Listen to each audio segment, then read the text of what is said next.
Évangile de Jésus-Christ selon saint Luc, chapitre 6, versets 27 à 38.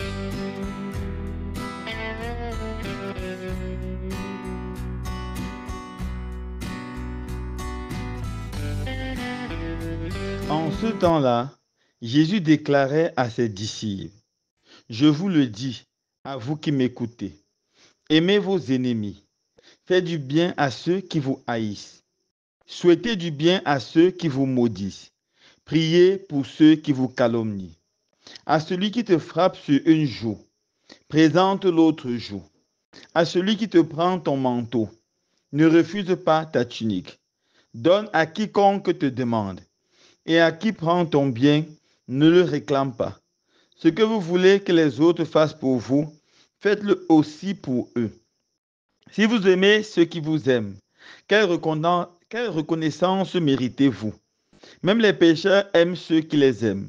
Si vous faites du bien à ceux qui vous en font, quelle reconnaissance méritez-vous? Même les pécheurs en font autant.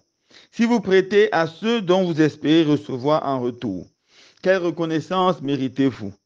Même les pécheurs prêtent aux pécheurs pour qu'on leur donne l'équivalent. Au contraire, aimez vos ennemis, faites du bien et prêtez sans rien espérer en retour. Alors votre récompense sera grande et vous serez les fils du Très-Haut. Car lui, il est bon pour les ingrats et les méchants. Soyez miséricordieux comme votre Père est miséricordieux. Ne jugez pas et vous ne serez pas jugés. Ne condamnez pas et vous ne serez pas condamnés. Pardonnez et vous serez pardonnés. Donnez et on vous donnera.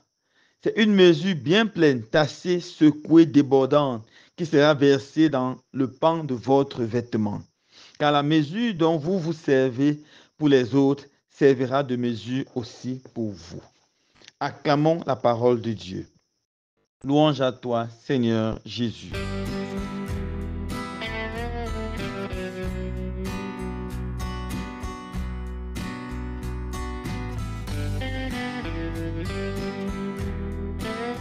Frères et sœurs bien-aimés, l'évangile de ce jour est d'une importance capitale pour le christianisme. En effet, dans l'évangile de ce jour, Jésus donne le précepte qui fait l'originalité du christianisme. Nous savons tous que le christianisme est une religion qui vient du judaïsme. Dieu s'est révélé d'abord à nos pères dans la foi, Abraham, Isaac et Jacob. Et puis le peuple de Dieu, le peuple juif, est né avec sa religion, le judaïsme. Et plus tard, Jésus est venu conduire cette loi à la perfection et créer une nouvelle religion. Bien sûr qu'il s'appuiera sur les principes de l'ancienne religion, le judaïsme. Bien sûr qu'il s'appuiera sur les principes d'autres religions qui ont préexisté. Mais la religion que Jésus va créer aura une originalité. Et l'originalité de cette religion, c'est celle-ci. Aimez vos ennemis. Aimez vos ennemis. Faites du bien à ceux qui vous haïssent. Voilà l'originalité du christianisme. Dans aucune religion, dans aucune autre religion, on invite les fidèles avec force à aimer leurs ennemis. En général, il est demandé d'aimer son prochain, d'aimer ses frères, ses soeurs, ses amis, d'aimer les membres de sa communauté. Et la nature humaine nous pousse à nous opposer à notre ennemi. Car le désir de la vengeance est un désir humain. Lorsque quelqu'un te fait du mal, lorsque tu vois cette personne, tu sens au plus profond de ton cœur cette envie de lui faire du mal. On dit en anglais, give back, remettre à la personne le mal qu'il a fait. Et voilà l'instinct de l'être humain. Jésus est venu sauver toute la nature humaine et changer jusqu'à l'instinct corrompu par le péché et créer un nouvel instinct, un instinct de l'amour. Aimer tous les hommes et même ceux qui nous font du mal. Aimer tous les hommes et même ceux qui nous haïssent. Aimer tous les hommes et même ceux qui nous calomnient, qui nous sabotent, qui nous maudissent. Ceux-là qui font tout pour nous détruire. Aller jusqu'à les aimer. Cet amour, bien sûr, n'est pas un amour sentiment, mais c'est un amour rationnel, basé sur ce commandement de Dieu et sur l'exemple de Jésus. Jésus a montré l'exemple. Il a aimé ses ennemis. Rappelez-vous, lorsqu'il était sur la croix, sur le point de mourir. Il crie vers son Père, Père, pardonne-leur, car ils ne savent pas ce qu'ils font. Non seulement il pardonne à ses ennemis, mais il justifie ses ennemis, Père. Ils ne savent pas ce qu'ils font.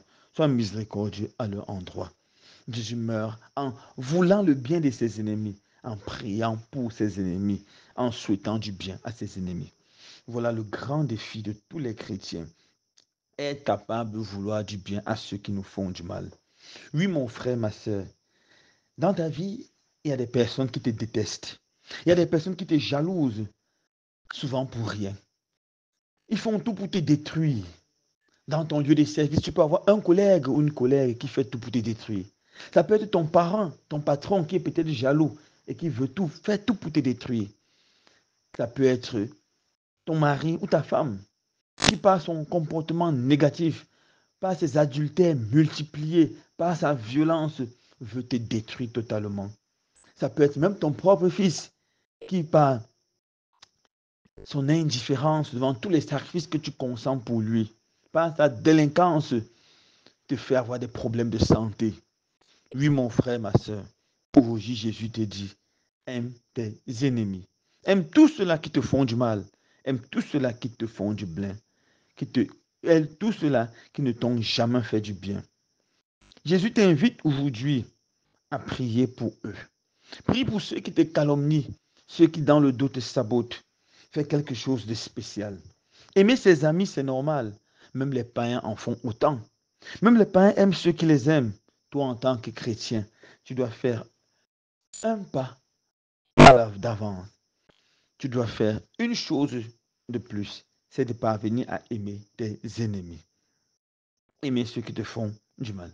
Mais nous ne pouvons pas atteindre cela, mes frères et sœurs, sans la grâce, sans la force de Dieu.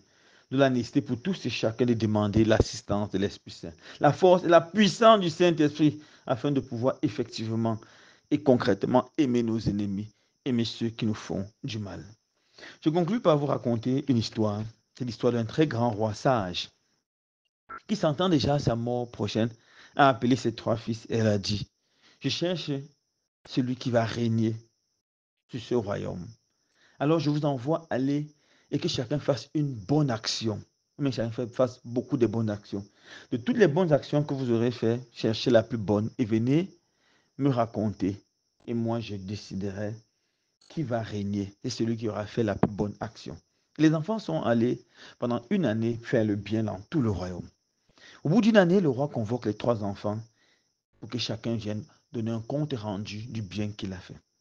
Le premier fils s'approche du père et lui dit, mon père, quand j'étais dans une ville, en train d'administrer, un monsieur qui était malade et mourant, mais loin de sa famille, est venu et m'a donné un paquet qui contenait une grande fortune. Il m'a dit, s'il te plaît, donne cela à mon fils. Personne ne le savait. Alors je pouvais garder cet argent pour moi et devenir extrêmement riche. Mais j'ai appelé le fils et je lui ai donné tout l'argent sans prendre même un centime. Et le père dit, c'est bien mon fils, tu as bien fait. Mais c'est normal. Tout le monde doit faire comme ça. Surtout si tu es un administrateur. Tu dois être juste. C'est bien, mais ce n'est pas suffisant pour diriger ce pays.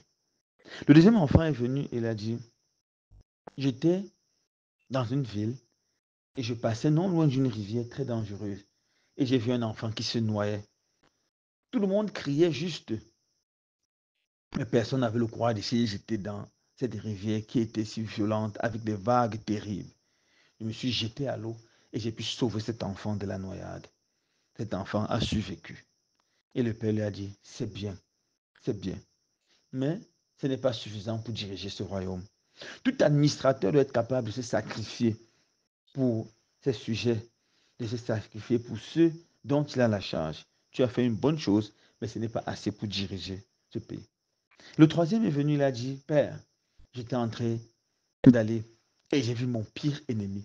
Celui-là qui a essayé de me tuer, qui m'a saboté, qui m'a calomnié. Celui-là qui a fait, tu as failli me régner. Je l'ai vu, il était sous un ravin, prêt à mourir. Il était accroché sur une racine et la racine était en train de déraciner progressivement. Je pouvais simplement rester tranquille, observer, il devait mourir tout seul. Alors, je suis allé le sauver et je l'ai libéré de cette mort. Et le Père s'élève, il dit, waouh, mon fils, voilà la plus belle, la plus bonne action. Aller jusqu'à faire le bien à son ennemi, à quelqu'un qui a tout fait pour te détruire. Tu as un cœur préparé pour gouverner ce royaume. Et le Père fait du troisième son héritier. Oui, mon frère, ma soeur, pour être chrétien, il ne suffit pas seulement de faire le bien à ceux qui nous font du bien.